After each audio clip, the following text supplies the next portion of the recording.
السلام علیکم ویوز، بسم اللہ الرحمن الرحیم۔ آج کی ویڈیو میں ہم جماعت نحم اردو کتاب سبق نمبر 4 شاعروں کے لطیفے، اس سبق کے مصنف کا مختصر تعارف، تصانیف، مشکل الفاظ کے معنی اور سبق کا خلاصہ جو ہے وہ آپ سے شیئر کریں گے۔ ویڈیو شروع کرنے سے پہلے ان تمام ویورز سے ریکویسٹ ہے کہ جنہوں نے ابھی تک ہمارے چینل کو سبسکرائب نہیں کیا تو یاد سے چینل کو سبسکرائب ضرور کر لیں۔ تو آئیے ویڈیو کی طرف چلتے ہیں۔ مصنف کا مختصر تعارف: مولانا محمد حسین آزاد کے والد محترم محمد باقر عالم دین اور صحافی تھے۔ 1857 کی جنگ آزادی میں مولانا آزاد کے والد کو انگریزوں نے شہید کر دیا۔ گھر بار لٹنے کے بعد آزاد تلاش معاش میں دلی چھوڑ کر لکھنؤ اور حیدرآباد چلے گئے۔ پھر لاہور محکمہ تعلیم میں 15 روپے ماہوار پر ملازمت اختیار کی۔ حکومت پنجاب نے ان سے متعدد نصابی اور درسی کتب لکھوائیں۔ لاہور میں قائم انجمن پنجاب میں لیکچرار اور سیکرٹری رہے۔ آخری ایام میں گورنمنٹ کالج لاہور میں عربی اور فارسی کے پروفیسر مقرر کیے گئے۔ آزاد اردو کے صاحب طرز نثر نگار ہیں۔ ان کے اسلوب کی نمایاں خصوصیات میں تخیل آفرینی، پیکر تراشی اور تجسیم نگاری، شعریت اور رنگینی، واقعہ نگاری، نفسیانی، حقیقت آرائی اور مبالغہ آرائی شامل ہیں۔ خوبصورت اور دلنشین نثر کے علاوہ ان کا اہم کارنامہ اردو میں جدید طرز شاعری ہے، جس کی ابتدا انجمن پنجاب لاہور کے مشاعروں سے ہوئی، جس کے وہ سیکرٹری تھے۔ تصانیف: آزاد کی تصانیف آب حیات، دربار اکبری، نیرنگ خیال، قصص ہند اور سخندان فارس اردو ادب کی بہترین کتب ہیں۔ آزاد نے موضوعاتی نظمیں بھی تحریر کیں جو ان کے مجموعہ نظم آزاد میں شامل ہیں۔ اس کے علاوہ وہ اپنے استاد ابراہیم ذوق کا دیوان بھی آزاد نے مرتب کیا۔ آئیے اب اس سبق کے مشکل الفاظ کے معنی دہراتے ہیں۔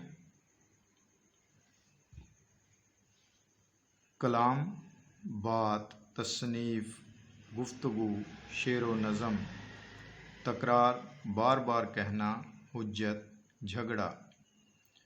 طول، لمبائی، پھیلاؤ، مرید، ارادہ کرنے والا، شاگرد، صاحب کمال، ماہر، ولی، عالم۔ ٹک، ذرا، خدام، خادم کی جمع خدمت کرنے والے۔ جلسہ، مجمع، اجلاس، محفل۔ شعرا، شاعر کی جمع، شعر کہنے والے۔ مزاج پرسی، طبیعت کا حال، خیریت معلوم کرنا۔ زبان درازیاں، بیہودہ باتیں۔ بے روزگار، جس کی کمائی کا کوئی ذریعہ نہ ہو۔ ارادہ، قصد، عزم۔ سوجھی، ذہن میں آئی بات۔ خاطر جمعی، اطمینان، تسلی، سکون۔ روانہ ہونا، جانا۔ سلام کہنا، سلامتی کی دعا دینا۔ واہ، خوشی کے جذبے کا اظہار۔ شمار کرنا، گننا۔ ملاقات کرنا، ملنا۔ شور قیامت، بہت زیادہ شور۔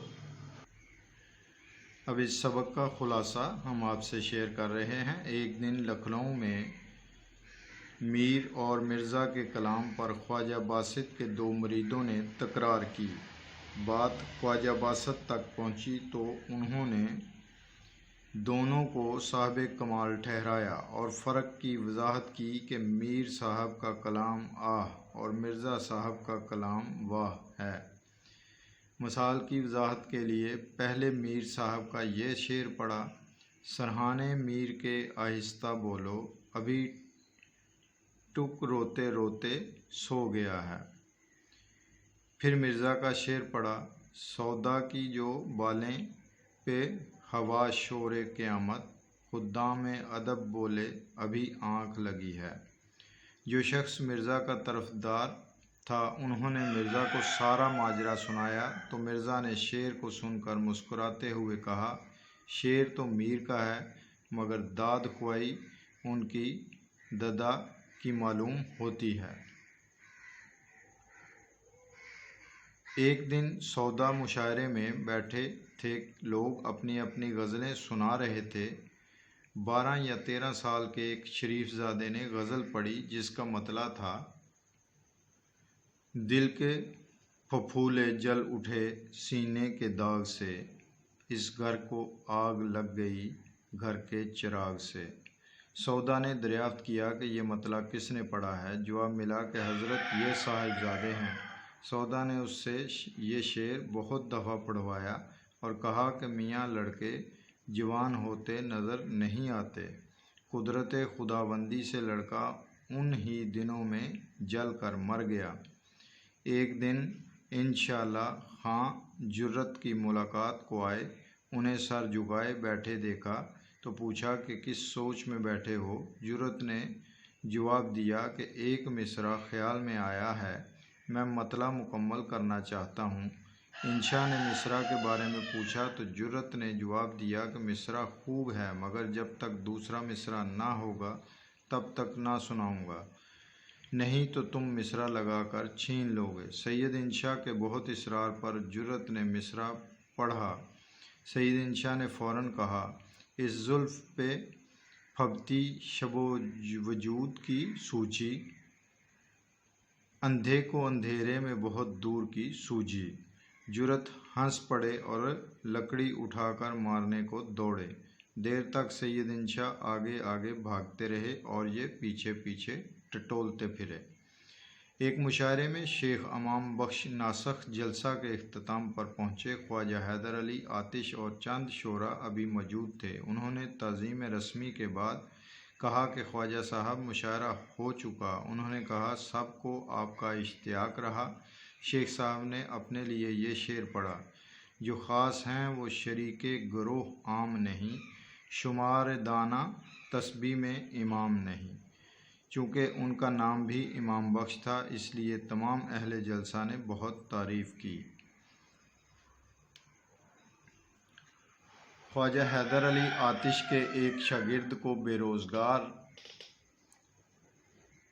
روزگاری کی شکایت رہتی تھی۔ وہ روزگار کے سلسلے میں بنارس جانا چاہتے تھے۔ روانگی کی تیاری کر کے ان کے پاس جب رخصت لینے آیا تو کہا کہ کوئی فرمائش ہو تو فرما دیں۔ آتش نے کہا: وہاں کے خدا کو میرا سلام کہنا۔ اس نے حیرانی سے کہا کہ یہاں کا خدا اور وہاں کا خدا کوئی اور ہے؟ آتش نے کہا کہ جب دونوں جگہ کا خدا ایک ہے تو تمہیں یہاں بھی رزق مل سکتا ہے، پھر بنارس جانے کا کیا فائدہ؟ شاگرد خواجہ صاحب کے سمجھانے کے اس انداز سے متاثر ہوا اور بنارس جانے کا ارادہ ترک کر دیا۔ اپنا خیال رکھیے گا، انشاءاللہ تعالی آئندہ ویڈیو میں ملیں گے۔ اللہ حافظ۔